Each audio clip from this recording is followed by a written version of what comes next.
Welcome to this week's Dream Card judging video here at BOTB. We'd now like to hand over to today's lawyer from Onside Law who'll oversee the proceedings. My name's Gareth Atkins from Onside Law and I'll be overseeing the judging this morning. Firstly, I can confirm that the competition data has already been sent to the auditing company Azets. I would now like today's judges to introduce themselves and using the secure link provided, mark on the screen where they think the centre of the ball should be. The group will then come to a final panel decision. Good morning, my name's Matt Cannon. I'm a senior county referee and footballer.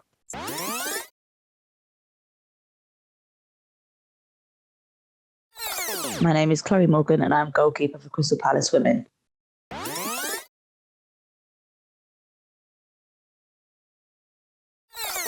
My name's Liam Walsh. I'm a retired referee, currently an FA observer and head coach for the Middlesex Referees Academy.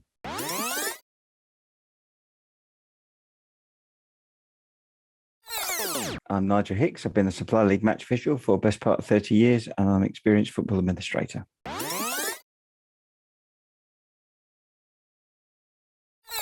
Hi, my name is Kieran Fitzgibbon. I've played football for more than 30 years and am now a senior county referee.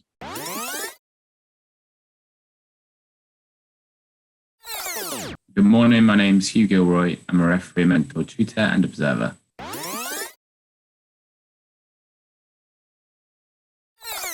Good morning, my name's Peter Giorgio and I'm a futsal and football referee.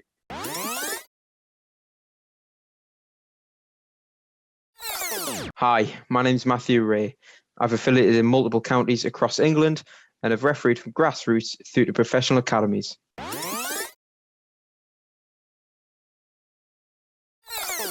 Hi, my name is Jeremy Mendonca. I've been involved with football for over 30 years, first as a player and then as a referee.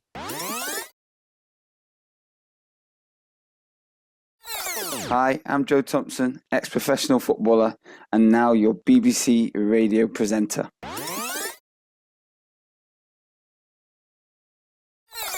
Judges, please now come to a final panel decision. For your reference, the larger white cross is the calculated average of the 10 individual selections. Thanks very much, Gareth. Good morning, everybody. Morning. Firstly, I'll draw some lines in from these two players. I'll take it from his eye, you can't really see it, but to the lower one, which is Liam's, and then up from the player in green.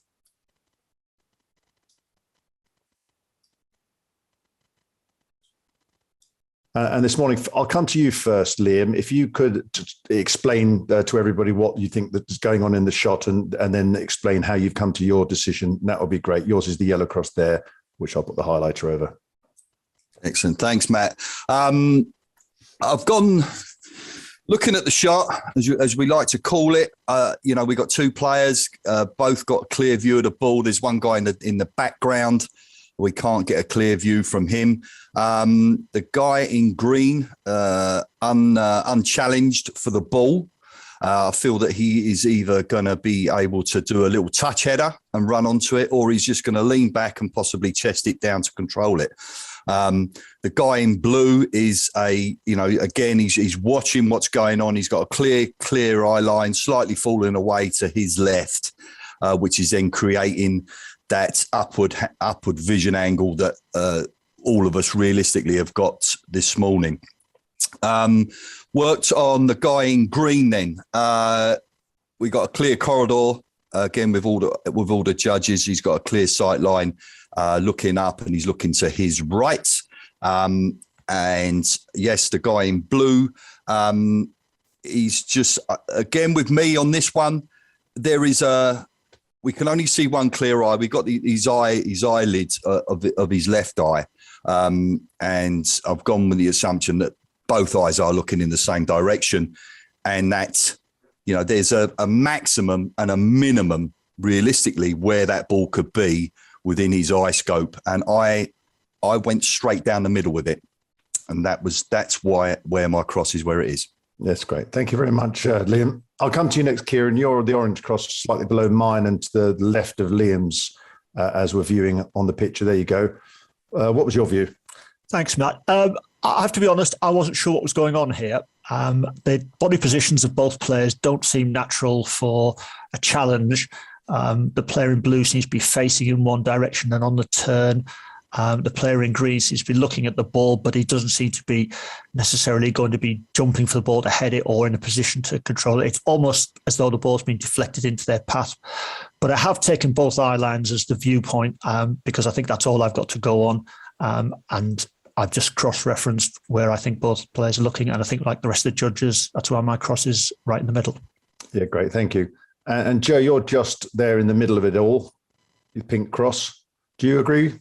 Yeah, I have to agree with what both have said previously. I just thought green looks like he's going to head it. He's coming onto it. He's got that clear sight, like mentioned before by Liam, and he's just going to head it forward. And the player with the number 8, the blue player, is obviously reacting and turning, but can't challenge the ball.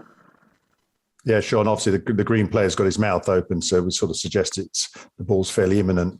Definitely. Brilliant. Thank you. And just below you is Matthew there in the dark pink cross. There you go. You can just see Joe's in the magnifier still. How did you come to your decision? Similar to Kieran, really. It's tricky for me to find out what was going on here. You could even argue the blue players played the ball. But given the player in green, his position, he looks like he's adjusting. It looks like the ball's coming into him still. I still favoured him to go for a header here. So I've got two eyes there. I've primarily gone up from him and got the height from the blue player and from his sort of head angle and his eyebrows as well. So placed it there. Great, thank you. And we're all quite tightly packed in here. I'll come to you next, Harry. You're the lime green cross there. You're again in the middle of everybody, just up above a few of our own choices. What was your view?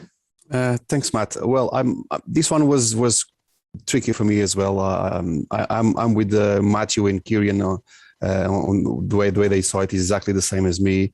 I felt that the body language of the player in blue a bit awkward. It felt to me that he played the ball.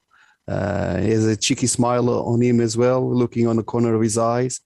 And playing green, I couldn't really see what he was trying to do if he was going still to challenge the ball. But so I just tried to focus on the eye lines, and that's how I got to my position there.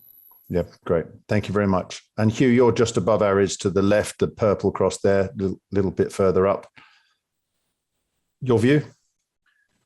Yeah, thanks, Matt. I took, from the one good eye of the blue player. I wasn't sure his arm behind his back, whether someone had kind of pulled him, because he's kind of a funny position, one arm behind him, and he's sort of twisted. But yeah, I felt the green player was favourite to play. I just felt he didn't look like he'd started to move towards it yet or jump up to meet it. So I felt it was still a little distance away from him, and that was my take.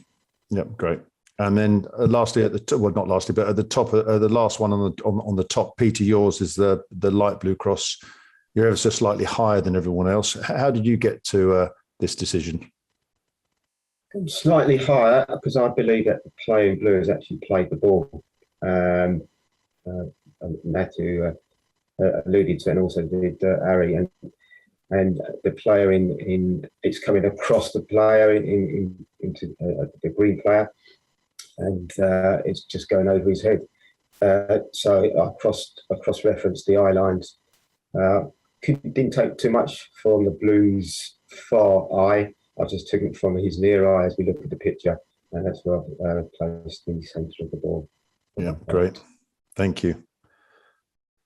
So Chloe, you're sort of on the opposite side of the calculated average from the last couple of judges, where you're the green cross down there.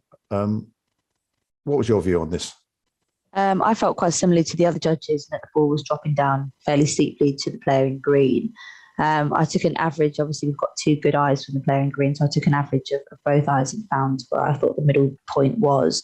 To me, it looked like it was coming down quite steeply just because the angle of his head, his mouth's open. You can see a lot of the whites underneath his eyes, and his forehead's quite furrowed. And then I looked over at the blue player to sort of add some context as to the height.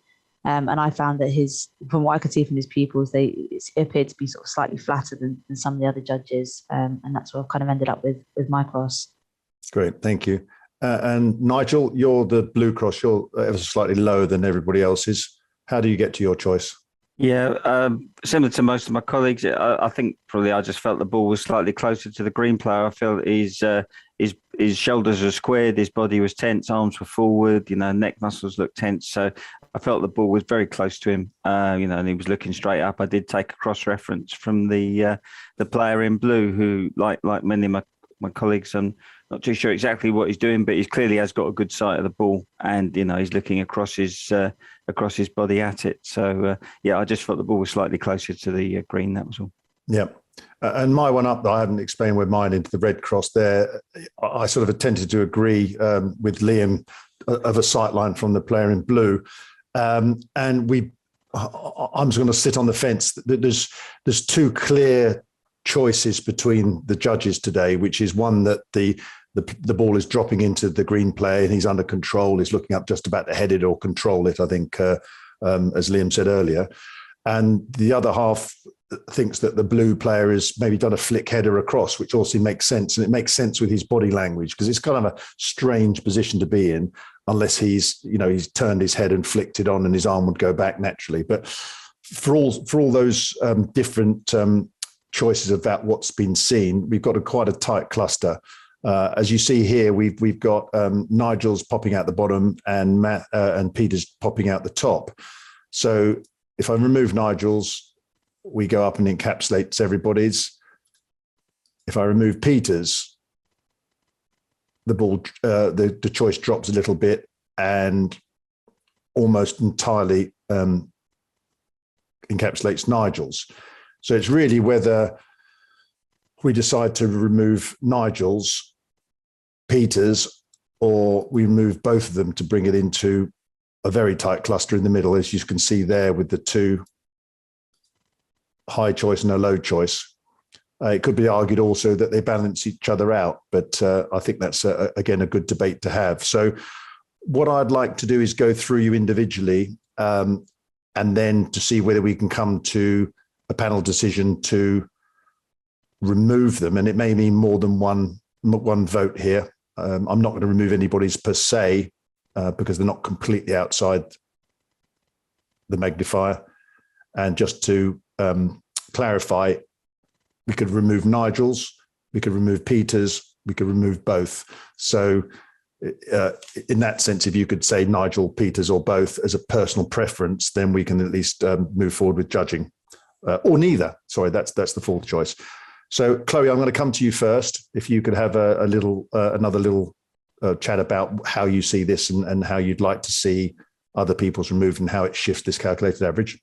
Would you mind just removing Nigel's and Peter's again, just to see where the average falls? Yeah. So if I magnify this up, because it sometimes helps a bit, so that's how the proximity to Joe's choice. If I remove Nigel's and Peter's, again, it sneaks a little bit up and to the right of Joe's, but again, it's more centrally placed for the rest of the judges and in quite a tight cluster there. I think on that basis, I think my preference probably would be to remove Nigel's and Peter's. Whilst I do think their choices are quite valid, I think given the proximity of all the choices or all the judges' choices together, once they've been removed, I think that would be my preference. Yeah, and also, as I said many times before, it does shift it a little bit, but a little bit is a lot of pixels, so it does make it's important. Liam? Yes, thanks, Matt. Interesting point, first of all, is that I did mention when I spoke previously, I said that I had a high and a low where the ball would possibly be, and Nigel and Peter both hit that line. However, I'm going to agree with Chloe here, and the fact of the matter, for me, you either leave both in because they're equidistant and they've both got a bit of their cross sticking out, or you take them both out. Now, if you take them both out, it really does bring that cluster very, very tight with the remaining 8 judges. And that's what I'm going to go for. Okay, thank you. Nigel? So yeah, from taking it as a neutral point of view, I mean the thing. If you could just move the circle again for me, sorry, Matt, please. Thank you, Matt. Yeah. So I mean, Peters has got one cross closer to him than any of the crosses that are closer to me. That said, more of the crosses are nearer me. That is what makes it the average it is. So actually, yeah, I wouldn't really remove any at this point, but I would understand if people did want to. Okay, thank you. Joe? I have to agree with Liam in the sense of you either keep both in or, or you take them out. And just on my view alone, and I would take them both out. Hence why I put my cross where it is. But I totally understand whatever the vote will be. Yep, sure. Kieran? Thanks, Matt. Yeah, I think I agree with Chloe and Liam and Joe. I think that taking them both out gets a very tight cluster. Whilst they're both very credible positions, I would go with removing both. Okay, thank you. Hugh? I think it's, as has been said, it's either both in or both out because it's so marginal. But I think we've said before, if one's just out, then it doesn't make sense to take one rather than the other. So I would say both. Yeah, thank you. Peter? Come to you, same reasons as, and hopefully explain to Nigel earlier your valid thoughts, please. If you take out the lower one, it brings the cross closer to mine and the cluster is closer. Yeah. But I can understand the balance, keeping the side both in or both out does make sense. For me, keeping us both in. Yeah, thank you. Ari? Thanks, Matt. I always prefer to have all the 10 crosses in whenever possible. And I think this is one of the situations that we can have everyone in, because even the ones just popping slightly, one above and one below, they cancel each other. And so for me, I would keep both in because of that reason. They are still in the cluster area anyway. Yeah, lovely. And lastly, Matthew. Yeah, I would take both out. I think if everyone's crosses spread out within that circle, you'd probably keep them in. But given we're all quite tight together, that being on the edge means you could be removed. And I think I'm really looking at the eye line of the player in green, and I think both these crosses are on the edge of that eye line, whereas the cluster's sort of all together. So yeah, remove both for me. Okay, fine. So judging by this, I'm now going to go to a panel vote just to clarify this, and it's to remove both Peter and Nigel's crosses, or not. So that's going to be the vote. I'm going to start by saying my inclination is to vote for them both to be removed, and I'm just going to come through you all and clarify the points you made earlier. So Chloe, I would vote for both to be removed too. Yeah, thank you. That's what you said. Liam. Remove, please, Matt. Yep. Nigel? Yeah, I'm going to say leave both, but yeah, you can understand why. Yeah, sure. Joe? Both credible, but both removed for me. Yep. Kieran? Remove both, please, Matt. Yep. Hugh? Both out for me. Peter? I'll keep them both in. Both in, yes. So, Ari? Keep in for me. Yep, great. And lastly, Matthew?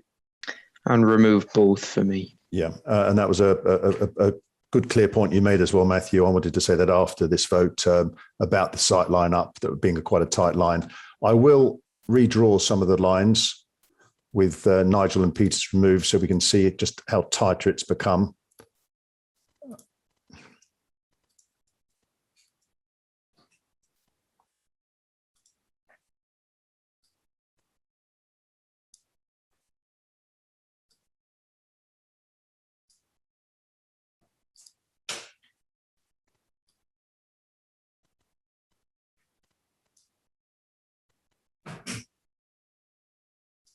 So that shows that Matthew's point was made. It's up from the screen player. It's a very tight cluster.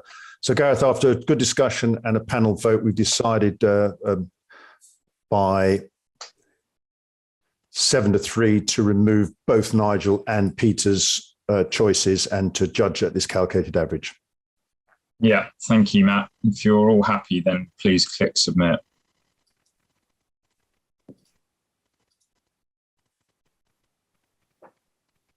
Thank you, judges. The coordinates selected are 3, 4, 5, 3, 7, 7, 7.